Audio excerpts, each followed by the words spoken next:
Combat de zinzin, les gars. J'ai dégainé le sabre. Combat de Jedi entre Arthur Beterbiev et Dimitri Bivol, les gars. Vous l'avez compris, on va en parler. Dispo sur Dazen, ESPN+, samedi 12 octobre en Arabie Saoudite. Il y a une belle carte. Je vais pas vous parler de la carte, les gars. C'est une belle carte, mais je pense que le main event, comme on l'attend tous, il a déjà été repoussé une fois. On va parler de ça. On va pas faire une vidéo trop cérébrale non plus, à rentrer dans la partie technique. Je vais juste dire, voilà, les qualités parmi les milliards qu'ont les deux boxeurs que j'aime très très bien. Euh, on va revenir un peu sur leur palmarès actuel et dire comment moi, je vois le combat, je vois les choses. Donc, samedi 12 octobre en Arabie Saoudite, les gars, promoteurs, hein, il y a tout le monde. Top Rank, Matchroom, Queensberry, Boxer, Gold Star, il y a toute la famille. Dispo, Dazen. Alors, on ne sait pas encore si c'est un pay-per-view ou pas, les gars. Les dernières infos, c'était que apparemment, c'était pas un pay-per-view. Maintenant, j'ai du mal à y croire. Pour moi, je vois quand même un pay-per-view venir. Donc, à voir. Mais sinon, Cartel, Medellin, on est ensemble, les gars. Chez les mi-lourds, les gars, en moins de 79 kilos, en 12 rounds, ça va être un combat qui va faire rentrer dans l'histoire l'un des deux boxeurs parce que ça fait plus de 20 ans qu'il n'y a pas eu d'unification avec les 5 ceintures chez les mi-lourds. Donc, ça va être un combat incroyable, les gars. C'est vraiment deux écoles qui s'affrontent. L'école du haut couteau, l'école du Nanto pour ceux qui ont la ref. On est ensemble. Et si ça va pas, je vous sortirai le sabre du Jedi, les gars. Pour ceux qui n'ont pas compris encore le destin du combat qu'on va avoir la chance et le privilège de voir sous nos yeux, les gars. Donc, Beterbiev, les gars, top 1 The Ring Magazine, 20 combats, 20 victoires, 0 défaite, 0 match nul, 20 victoires avant la limite. C'est un des rares boxeurs actuels qui ont un ratio de KO, TKO de 100%. Donc, à noter. Il a 39 ans, début dans le circuit pro en 2013, donc ça fait un peu plus de 10 ans. 1m82, droitier. Son dernier fight, c'était en janvier 2024 contre Callum Smith, TKO au 7ème. Donc bonne activité pour lui. Ça lui fait quand même deux gros combats cette année, ce qui est pas mal. Euh, Bivol, Dimitri Bivol, les gars. J'aime beaucoup ce boxeur. Top 2 The Ring Magazine. 23 combats, 23 victoires, 0 défaite, 0 match nul. C'est 12 victoires avant la limite. C'est pas un puncher. Ça va être un technicien styliste vraiment qui va aller chercher ses points, qui va aller chercher des angles de frappe vraiment incroyables.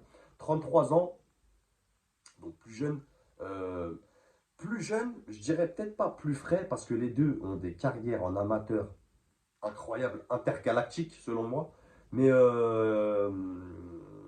et même ses débuts dans le circuit pro, c'est en 2014. Donc ils ont un an de différence dans les circuits pro.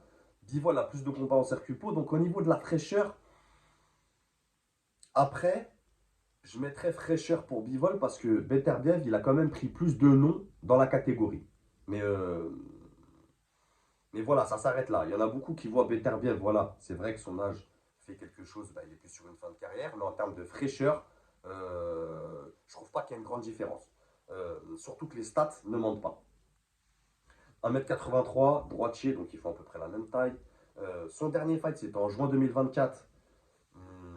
Là où il devait combattre Beterbiev, mais il a combattu Malik Zinad, qui s'est bien défendu, qui a fait un beau combat.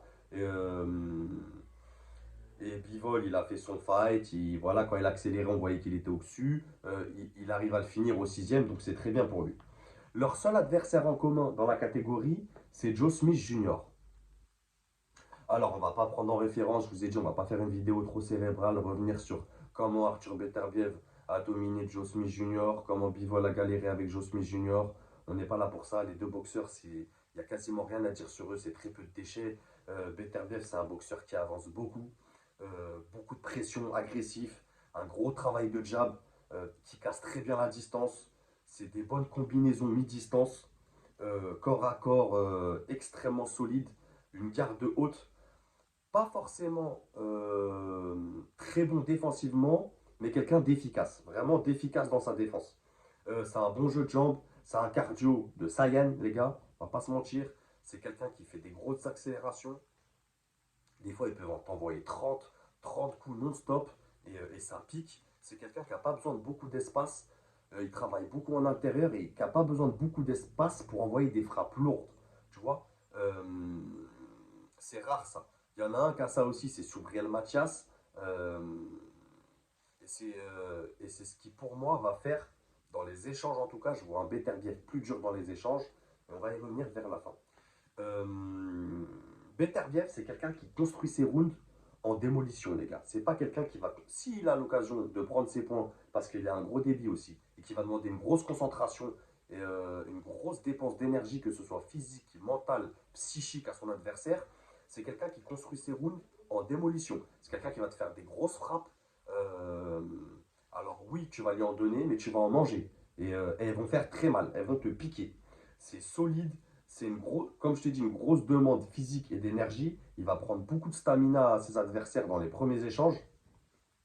Il a des longues accélérations avec des coups lourds et des variations de zone de frappe vraiment incroyables. Il est très technique aussi. On ne parle pas forcément. Beterbiev, il est connu pour son punch. Quelqu'un qui finit ses adversaires, mais c'est très technique. Il sait très bien boxer en reculant. Il sait très bien gérer quelqu'un qui fait du in and out. Et je pense que Bivol, là pour moi les gars, comment je vois le combat, pour moi c'est le challenge de Bivol, hein, c'est pas le challenge de Beterbiev. Ça on est d'accord. D'ailleurs on a fait un sondage les gars, merci à tous ceux qui votent, merci à tous ceux qui vont voter après cette vidéo. Il y a plus de 60% pour Beterbiev et 40% pour Bivol. Ce qui me semble correct, on va pas se mentir. Bivol ça reste quand même de la haute voltige. Donc Beterbiev très technique sur les appuis, tout ça, sur le timing, sur le centre de gravité, sur le transfert de poids de corps, sur l'intelligence de ring. Il arrive toujours à trouver les failles, euh, notamment sur les placements et le timing. C'est incroyable. Euh, Bivol aussi, c'est très mobile sur les jambes, sur la pointe des pieds, du in and out, des combinaisons de deux trois coups. Vraiment, c'est incroyable à le voir boxer Bivol aussi. On a la chance, comme je vous ai dit, de voir boxer ces deux volontés, ces deux adversaires qui vont se combattre. Vraiment, c'est incroyable. Et en termes d'année boxe, on aura une année, je pense, si on fait le bilan fin décembre, début janvier, on va se rendre compte qu'on a eu des combats de zinzins. Bivol, c'est beaucoup de travail à distance. C'est très très bon défensivement. Vraiment peu d'erreurs défensives. C'est quelqu'un qui sait calculer le risque euh, quand il va être aux initiatives d'attaque et en contre aussi. C'est vraiment très très fort. Euh, c'est une grosse activité de coup aussi. Bien qu'un peu frileux dans les premiers, deuxième rounds, tu vois, il a toujours ce que n'a pas Beterbiev. Beterbiev, il a tendance à il n'y a pas trop de rounds d'observation avec Beterbiev, mais là, je pense que quand même les deux, je sais pas, je pense qu'ils vont s'observer, mais je vois Beterbiev quand même avancer. Bivol a tendance à faire des rounds d'observation quand même. Il prend son temps, il analyse, voilà, il voit ce que ça donne. Euh, donc sur la pointe des pieds, pur style soviète, lui aussi. Euh, c'est un bon contreur avec une grosse intelligence, solide physiquement, gros cardio. Donc moi, comme je vous ai dit, combat de Jedi, il y a la ceinture WBC, WBA, WBO, IBF, IBO, toutes les ceintures sont en jeu. Donc les gars, moi, comment je vois les choses? Je vois Beterbiev, euh, TKO, peut-être même un KO avant la 9e, 8e reprise. Je le vois bien je le vois bien entamer un combat dur, direct, amener tout de suite dans ses retranchements Bivol. Vraiment avancer vers lui, l'amener dans des échanges durs. Bivol être obligé de reculer, sortir et sans cesse bouger. Même si Bivol est un boxeur incroyable, je ne le vois pas faire ça sur beaucoup de rounds. Euh, pour moi, Beterbiev va l'amener dans des échanges vraiment durs et physiques auxquels Bivol n'a jamais été. Et après, je sais pas, comme Bivol, pour lui, c'est un gros challenge, Arthur Beterbiev. Je sais pas s'il aura l'intelligence, ça on verra aussi, c'est une question de tactique et de stratégie, de pas aller au contact, de vraiment sortir et de pas rentrer direct dans le jeu de à toi, à moi. Parce que je vois Beterbiev se servir de son expérience pour ça, lui envoyer des coups durs. Et du coup, c'est un boxeur Bivol, donc il aura envie de répondre. Tu vois. Euh, j'ai peur qu'il brûle trop d'énergie dans la première partie de fight Et Beterbiev, je pense que. Après, avoir les stratégies, mais j'attends ce combat, les gars, avec impatience. Mais voilà, moi, si je vous dis mon prono, les gars, moi, je vois un Beterbiev TKO, KO avant la neuvième, même avant la huitième.